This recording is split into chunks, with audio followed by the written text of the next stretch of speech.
Is there absolute truth? Can you know truth? These are questions that people ponder for generations and generations. And what I'm going to tell you is going to fast track you to be able to answer that question and answer that question with any kind of truth. You'll be able to run this diagnostic through anything you want to know, and you'll be able to get to the bottom of the truth. So welcome to the show. I'm the Daniel, the influencer, and I am going to give you a philosophical template to understand truth. Knowledge is what things are, and wisdom is how you apply it. Now, all truth lives in three categories: objective truth, subjective truth, and relative truth. The objective truth is the object. The subjective truth is the setting, and the relative truth is how you relate to it. And the key is to just run the thing you're talking about through those situations. So what's the object? What molecularly is this thing? What's the setting? What's causing you to say that this thing is this thing? And then, how does it relate to me? And is this relative to my perspective? Yeah, there are paradoxical truths that are true in one setting, but not another setting. But the tricky thing is, and our day and age does this on steroids, is they take subjective truths and they try to make them objective. And you see this going on in politics, but it goes on in science as well. Science lives in a subjective truth. The object then gets put in an experiment, and the experiment then dictates its objectical nature. You see this in cosmology with the shape of the earth. The pictures live in a setting. The pictures are admittedly pixels. NASA cannot take a satellite and zoom in on this earth. They just can't do it. They allegedly can take a satellite and make pixels of this earth and turn those pixels into pictures. Now, there's no proof that they're using the pixels and the data of the satellite. They even say the data on the piece of paper that the artists get is just a black piece of paper. That's what they say. There's no objective proof that those pictures are anything other than the artist's imagination. They even say it's the artist's imagination. That is a subjective truth. The NASA admits that. That is not untrue. The objective nature of this earth goes against those pictures. You have a pole at the top, you have a pole at the bottom, and it's tilted at 23.3 degrees. And yet the compass only points north, and it doesn't point south. And it triangulates over straight lines in and out of north. And then south is just the circumference. So north is here in the center, and then this is the outer edge. And Antarctica is the whole outer edge. This map here is objectively true as a world map. Now, people come along and say, because it doesn't triangulate local distances, that it's not accurate.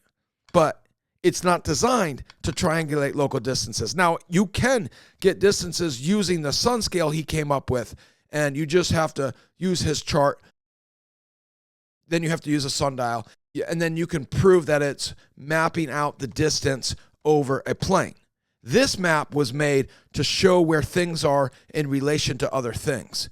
This is a world map that is true. It got 8 patents. The World War II map just took out the outer Antarctica and left it out. Antarctica is not a solid landmass at the bottom of the ball. It's the circumference. And the map shows that. The land doesn't make sense if you use a ball. You have to put the land around the North Pole. And when you do that, Asia and North America make sense. The flight plans don't make sense on any other map but this map. And then they'll say that the distance between Perth and Johannesburg is wrong, but it's not wrong. You're going to then re-triangulate it using a flat piece of paper and using straight lines, not curved lines. If you were using a ball, you would show in and out of the center of mass, and you would always always map things out using curved lines. You would never straighten them out. Straightening them out implies a plane. And that's what we experience on this earth. Objectively, the earth is flat. The object that we experience is a flat plane. Our words mimic our actions. Their words don't. They just don't. And then they try to change the setting to control the object. You see this with biology. People are trying to say that men can have babies, that there's no two genders. There's unlimited genders. That's crazy wacko talk, man. Crazy wacko talk. But they'll let crazy wacko talk happen because they want to change the objectical nature of reality. And they'll say, just be nice to them. I'm not trying to be mean to you, but I am trying to live in reality.